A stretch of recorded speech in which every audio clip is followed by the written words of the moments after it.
सतयुग की बात है। ऋषि महर्षि जन कल्याण के लिए समय समय पर यज्ञ हवन किया करते थे। एक दिन की बात है, यज्ञ आरंभ था।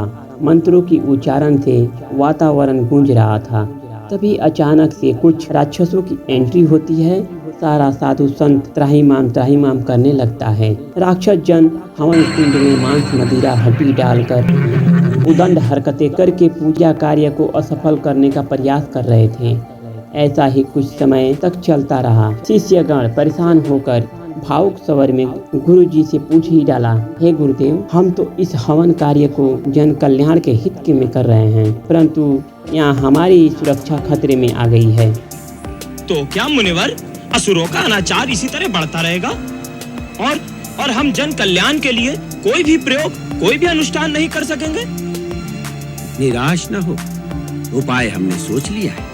क्या इस प्रकार से अत्याचार हम पर होता रहेगा और हम चुप रहेंगे? आप उन्हें श्राप देकर भस्म क्यों नहीं कर देते? गुरुदेव कहते हैं, हे प्रिय शिष्य, तुम्हारा प्रश्न 101% उचित है, परंतु हमारा कार्य जन कल्याण के हित के लिए है। अगर मनुष्य क्रोध करता है तो आत्मा की शुद्धि नहीं हो पाती है, परंतु शिष्यगण इनसे डर कर हमें अपने धार्मिक मार्ग को छोड़ना नहीं है। इनसे इतना आसानी से पीछा छूटने वाला नहीं है। ये राक्षस ही आने वाले कलयुग में उपद्रवी का रूप धारण कर हमारे आने वाले पीढ़ी को भी तंग करने का कार्य करेगा। शिष्य पूछता है, हमारे आने वाले पीढ़ी को भी ठीक इसी प्रकार से प्रताड़ित करेंगे ये लोग, ये दानव?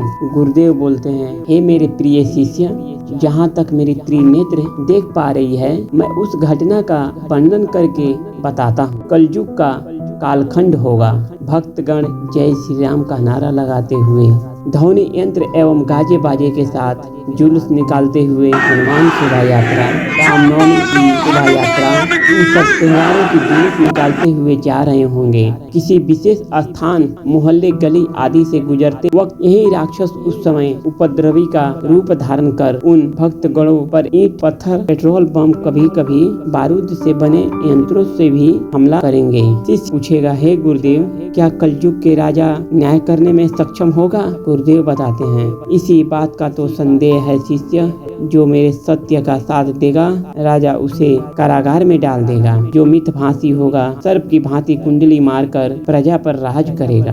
धर्म और सत्कर्म की सेवा में सर्वस्व समर्पण करने के लिए रघुकुल का बच्चा बच्चा वचनबद्ध है। राजन, तपोवन में असुरों के उत्पात दिन प्रतिदिन बढ़ते जा रहे हैं। हमारे यज्ञ, हमारी आध्यात्मिक साधना, ज्ञान विज्ञान के प्रयोग पूरे नहीं हो पा रहे हैं। आर्य भूमि में ऐसा दुष्कर्म, दुस्साहस करने वाले लोग कौन हैं? और अपनी मायावी शक्ति से जन कल्याण के कार्यों में भी विघ्न डालते हैं।